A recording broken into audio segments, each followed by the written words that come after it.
norte, onde o nível das represas está baixo. Durante a divulgação, o ministro interino das Minas e Energia, Nelson Rubner, voltou a descartar a hipótese de racionamento. Mas especialistas temem um apagão semelhante ao que aconteceu em 2001, e se não chover o suficiente até março. Os consumidores devem colaborar. O lago da usina de Itaipu, que responde por quase 20% da energia elétrica gerada no Brasil, tem mais de 70% da capacidade ocupada e afasta sobressaltos por enquanto. Mas Itaipu, no sul do país, é uma exceção. Na região Nordeste, os reservatórios estão só com 27% de água. No Norte, 29%. Centro-Oeste e Sudeste, 44%.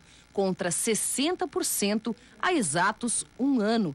Esta professora da USP confirma que a região Sudeste, onde fica São Paulo, precisará adotar medidas se o nível baixar para 39%. Racionamento. Não necessariamente, mas eu diria que há uma grande chance de que isso aconteça caso a gente chegue abaixo dos 39. Entretanto, há outras possibilidades, como as térmicas a gás, que podem entrar com mais frequência, as térmicas a óleo e a carvão. E também uma certa composição na indústria, que é a maior demandante, para que, em vez de gás, elas possam eventualmente, as que tiverem flexibilidade, usar o óleo combustível, por exemplo. Esta empresa em Cubatão, no litoral de São Paulo, está entre os 20 maiores consumidores de energia elétrica do país. Aqui, investimentos em ações e processos ajudaram a reduzir em 10% o consumo de energia elétrica nos últimos anos. Um sistema controlado por computadores monitora em tempo real o consumo de energia elétrica. Se ele aumenta, o próprio sistema faz as correções. A unidade de produção de cloro-soda ganhou mais eficiência. A nova caldeira de geração usa menos gás. A disponibilidade de energia elétrica a um custo razoável permite que nossos produtos sejam competitivos, tanto no Brasil quanto na parcela que é exportada direto ou indiretamente. Além das empresas, as pessoas também devem colaborar. Faz bem para o país, para o meio ambiente e para o bolso. Dona Tsugi, de 72 anos, que mora numa casa de 210 metros quadrados, mostra com orgulho a conta de luz, pouco mais de R$13 a cada 2 meses. Dona Tsugi põe em prática medidas simples. Por exemplo, você saiu de um aposento, você apaga a luz. A roupa deve ser agrupada e lavada de uma só vez. O mesmo vale na hora de passar. Troque a lâmpada comum pela fluorescente, que gasta 50% menos de energia. E também, quando eu ligo o chuveiro, eu não ligo o chuveiro desde o início. Eu me ensaboo primeiro, depois eu ligo. São, assim, pequenos detalhes e que fazem a diferença. A dona Tsugi dá um exemplo, né? Quem vai falar mais sobre o consumo de energia é o professor da Escola Politécnica, Marco Antônio Seidel. Ele é coordenador do Programa de Energia da USP. Boa noite. Boa noite. Seja bem-vindo. Queria saber, bom, a dona Tsugi já faz o papel dela, né? Mas para as outras pessoas que estão nos assistindo, professor, qual que é o maior gastador de energia de uma casa? Numa residência comum, numa residência, na média, o uso mais comum de energia, ele está ligado à refrigeração dos alimentos, conservação, a iluminação dos ambientes, né, as lâmpadas, e também o uso do chuveiro elétrico nas residências que possuem o aquecimento de água por chuveiro elétrico. Agora, existe sempre uma dúvida, eu até tenho essa dúvida, né? A gente deve retirar os aparelhos da tomada? Por exemplo, agora período de férias, tem muita gente que viaja, só desliga o equipamento, mas deixa na tomada. Isso aí gasta também?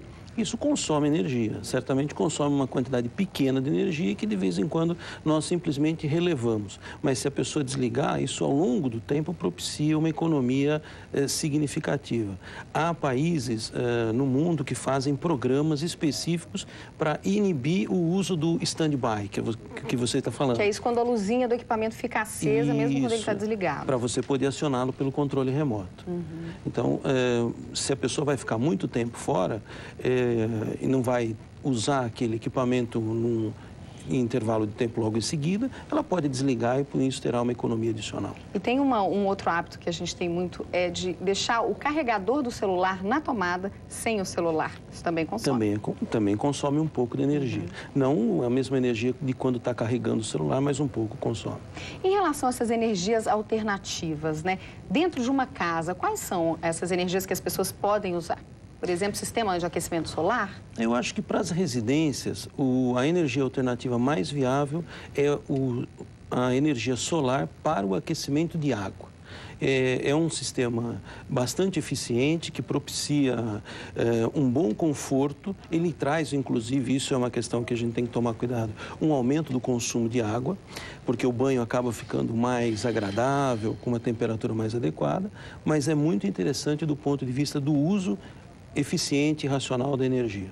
Agora, sempre existe um obstáculo, às vezes, para se investir nesse tipo de energia alternativa, até na troca de lâmpadas, que é o preço, né? Isso. Por exemplo, falando no sistema de energia solar, ele é mais caro. Ele é mais caro. Você acha que deveria haver algum tipo de incentivo, enfim, para que as pessoas pudessem usar esse sistema? Aqui, a Prefeitura de São Paulo já tem, né, uma lei, enfim, para algumas...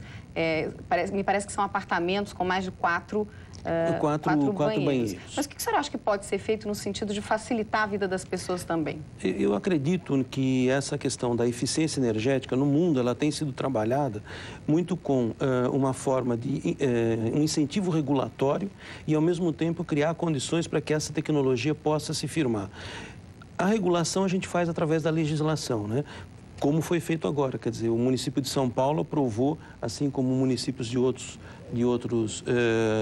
regiões do Brasil, aprovaram uma lei que edificações, né, com unidades habitacionais com 4 ou mais banheiros devem prever o uso de aquecimento solar de água.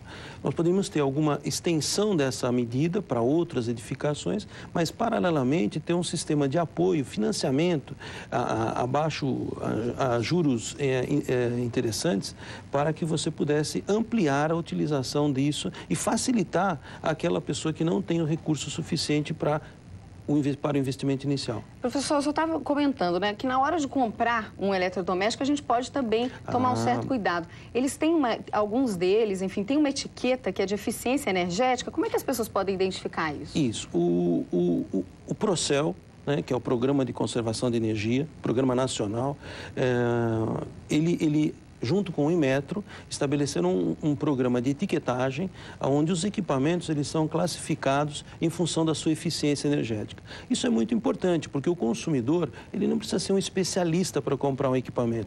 Então, ele precisa ter uma entidade que balize essa opinião e dê para ele certeza de que ele está fazendo a opção adequada. Então, ao comprar uma geladeira, por exemplo, o consumidor pode escolher, olhar o selo de eficiência dessa geladeira, que deve ser afixado de forma visível na geladeira. Ele pode selecionar pelo nível A, B, C, D e por aí afora. O nível A é o melhor nível, ou seja, aquela geladeira ela consome menos energia para fazer o mesmo serviço que as outras. Naturalmente, ela vai custar um pouco mais, mas como a geladeira dura muito e a economia é significativa, ela se paga tranquilamente ao longo da vida útil. Um investimento que depois vai ser compensado. Com certeza. Professor, agradeço muito a sua presença no Jornal da Cultura. Uma boa noite. Obrigado. Obrigada.